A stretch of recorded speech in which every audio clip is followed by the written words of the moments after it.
Hey everyone, welcome back to another episode of Birminology on Lettermen Row. I am Jeremy Birmingham, your host. I am joined today by former Ohio State head coach, former Ohio State defense coordinator, former Ohio State defensive lineman, former Ohio State everything, and current University of Cincinnati Bearcats head coach, Luke Fickell. Luke, thanks for taking time. I know it's been probably a crazy couple months for you and a busy one, I'm sure, with the opportunity to spend as much time as you want in the recruiting world and all that stuff. No, thanks for having me. And one thing we do have a little bit of right about now is time. And not that we don't have a bunch of things to do, but you can kind of script a lot of different things and find some pockets. That's for sure for things like this, and to keep you busy too. And we all need social interaction, and sometimes it's the greatest ones we can get. What's the biggest challenge of this for a head coach? I mean, you're fortunate now. You've been doing this a few years. You have an idea of your routine and your rhythms and what you want to happen. But obviously, we're in a very uncharted territory. So, what are you doing different? What are you finding as the biggest challenges? Well, I think for us, I'd say guys maybe my age. The most difficult thing is trying to build some type of relationship via things like this. Whether you're having a meeting with a family like this, and it makes it difficult. Where kids are used to it. I'm not saying that they all date via social media, but they certainly meet, introduce themselves, get to know people via. I think things like this, whether it's social media, something through the it's just common today. But for people like me or in my age, like to sit down with people face to face, walk around with them, get to know them a little better. So I think it's becoming a challenge for us to feel comfortable, really truly getting to know kids and families this way. For you guys, I don't want to say you're a mid-major program, but in the big picture of college football, maybe people see you as that way. Is this opportunity to recruit and build relationships in this time frame better for you, or do you think that this puts you guys at a disadvantage down the road with the return of visits and all that stuff whenever they happen? Well, the first thing is that there's I'm glad you didn't use that word, that key word with a 5 behind it, because we don't refer to that in our program, because I asked ESPN that 2 years ago at our league meetings. I said, where did that term even come up? It was back when there was BCS, and certain leagues had exposure to the BCS and others didn't. And the reality is, we all know there's a difference, and the difference becomes in what the networks pay you, which in return, does some different things more so for your coaches and even your kids. Sure. But I don't think it's much of anything different. I think the unique thing, is more so that that's a stigma for us in some of the conference talks. But I don't think it hurts us at this time, to be honest with you, because sometimes you aren't on campus, sometimes you aren't seeing some of the things that the people we have to recruit against might have nicer than us because of maybe the value, the money that they receive, and the facilities that they can build. I'll be the first one to tell them, look, I can't take you down there and show you something prettier than what you've probably already seen. But I think it's a little bit tougher for us is to sell our kids and to get them around our kids and to let those guys get a better feel for our program and what we're all about from the people that are a part of the program. Right now, a lot of it is done like this and tours of campus and virtual tours where you're showing facilities. And quite honest with you, that's probably not the strength of what it is that we do. So that's where it's made it difficult for us sealing the deal unless we've had a personal relationship with some of those guys before all this has hit. As somebody who spent more than 2 decades inside of the Woody Hayes Athletic Center and playing at Ohio State, growing up in Columbus, seeing everything that you saw as an assistant coach under Jim Tressel and then under Urban Meyer, and then with your time there at Ohio State as the interim coach in 2011, not interim coach, full-time head coach, 2011. Thank you. Nobody says that anymore, but that's it. It's the truth. I mean, words matter, right? Yeah. Words matter. So what's the biggest adjustment that you found when you took the job at Cincinnati? Was there a surprise one way or the other? Like, hey, you know what? This football's actually pretty damn good as well. Or was there a surprise in the other way? Like, wow, I didn't really think that the gap would be this big. I mean, what was the biggest adjustment for you? No, I think you don't realize it when, at a place like Ohio State, the continuity that you had has a lot to do with not just winning, but it has a lot to do with the program, whether that's losing kids. I'm not even talking recruiting. I just mean kids leaving.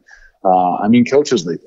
And I'd say some of the best things that we did with Coach Tress or Coach Tress did was keep an incredible continuity of coaches. And you lose one here and there, but the reality is it was a lot easier to build when you kept those core coaches and things intact. Obviously, Coach Meyer did a lot of the same. So when you came here, I think the biggest thing was not, I told the kids the biggest thing was a mindset, the difference from where I was from. And it was a mindset, not just of the coaches, but probably of the kids, that, what they really believed and saw and thought about themselves and where they could go. But I thought the biggest thing of building a program was how can you maintain that core nucleus of what you got, because there's so many other things out there, and coaches got to take care of their families. And so our first year, we win 4 games, should have won 1, but win 4 games and lose 2 to 3 coaches. And it's like, we're not losing a coach because of the performance we did. Right. We're only losing a coach because somebody wants them and can pay them more. And that to me was the most difficult thing. So that was hard for me the first year. I was so frustrated that it kind of made me take a couple steps back. And it wasn't until I talked to actually a former coach here, Rick Minner, and he kind of gave me some great advice. He said, look for it as you're going to lose coaches here. It just is what it is. There's a lot of other opportunities out there, and in a lot of cases, more money. Look at it as a way for you to build your program and to make you better.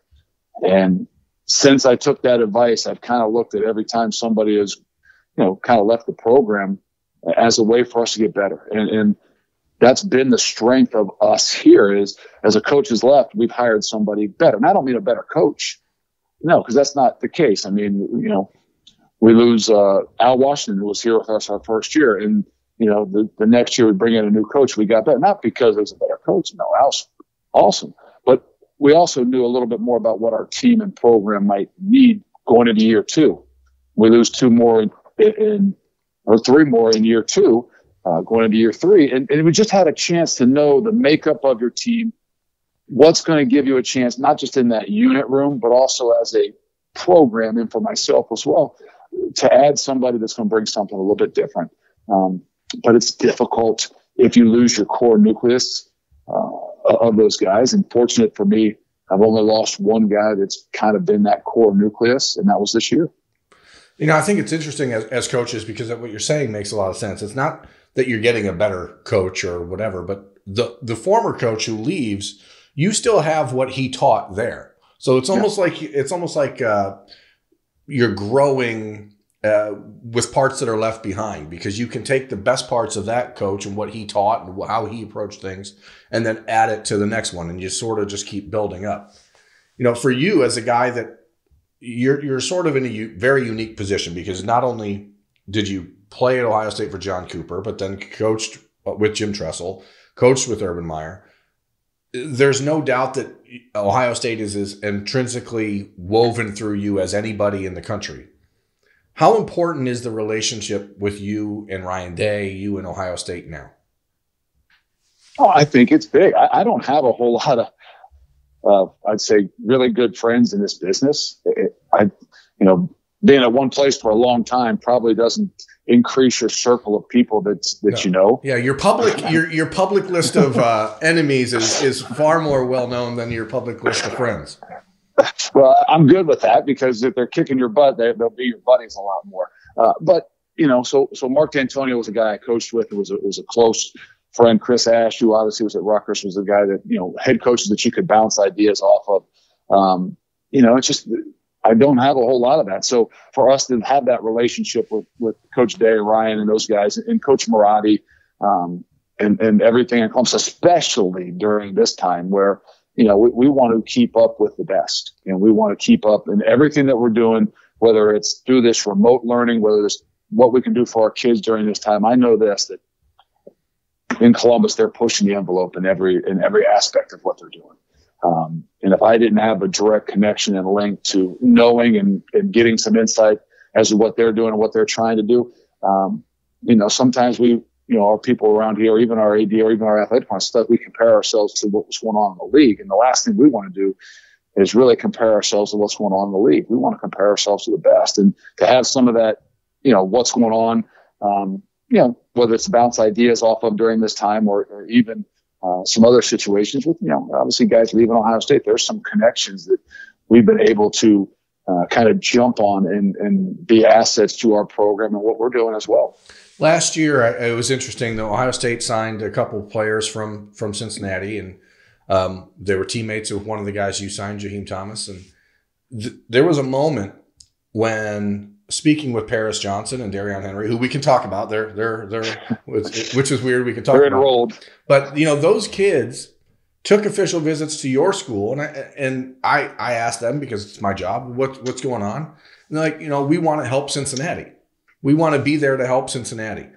And when you played in Columbus last September, Ohio State had Jaheim as a visitor for the game, even though they knew they weren't really trying to recruit him at that point, and he was committed to you guys.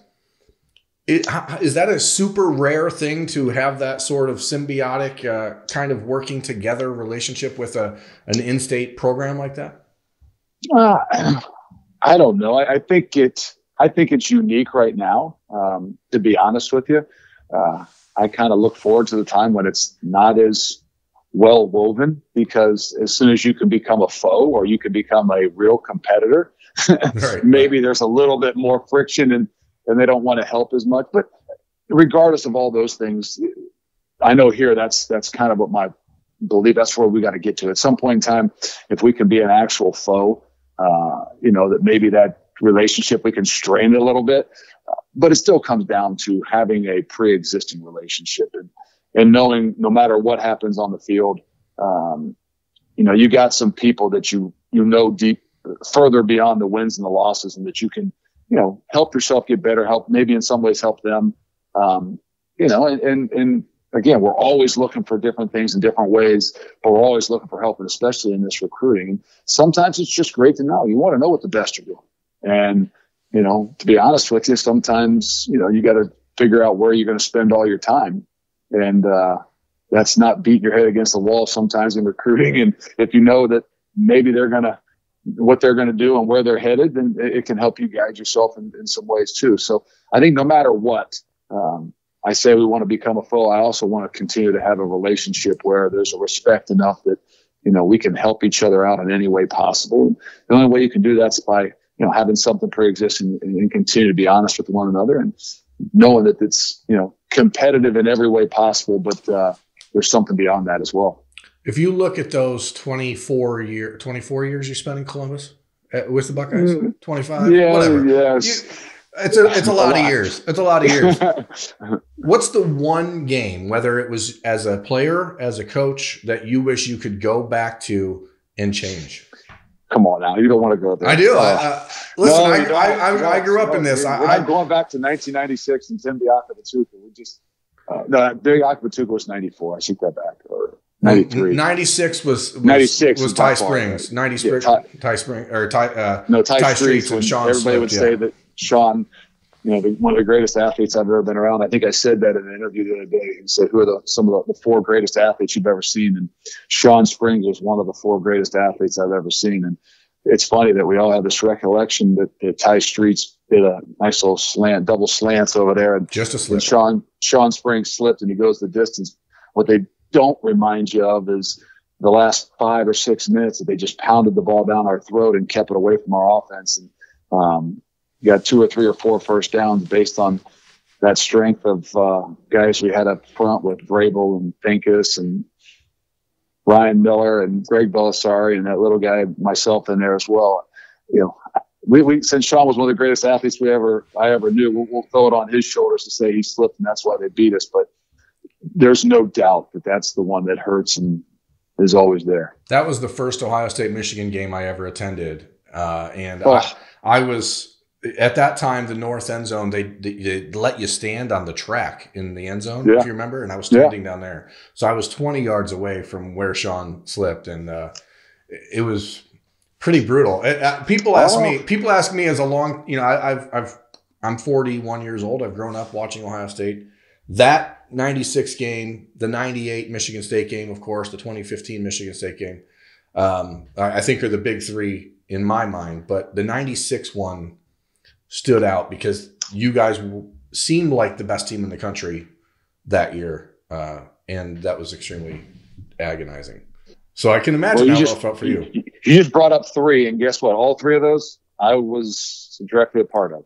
Even the 98 Michigan State one, I was back helping out, and vividly remember the ball bouncing off our head on a punt, and then them coming back, and then obviously the 2015 game. But the unique thing about that 96 one is that I'll never forget. 9-0 at half, and somebody coming into the defensive, side of the locker room and telling us, "Hey guys, 9-0 now. If they don't score, they don't win." Pretty profound statement coming from a coach that we can add to. That we realize that when you're up 9-0, if they don't score, they're not going to win. But I don't need to go back all that. And to add to the argument, there's always this conversation among Buckeye fans and people on the internet, of course, who the best all-time Ohio State cornerback was. And I've always said Sean Springs, and most people argue that it was Antoine Winfield. But in my mind, Springs was so much different as far as what he could do was locking down an entire side of the field that I always feel vindicated when I hear people like you praise him that way. He was incredible. Like I said, you're talking about, if I said four of the best athletes I've ever been around, he's in one of those four. The other three of them came from, that time there as well. But no, he there was nothing he couldn't do, and very intelligent and smart about it as well. So, quite unique. And I played with a bunch of those guys. Obviously, I played with Antoine as well.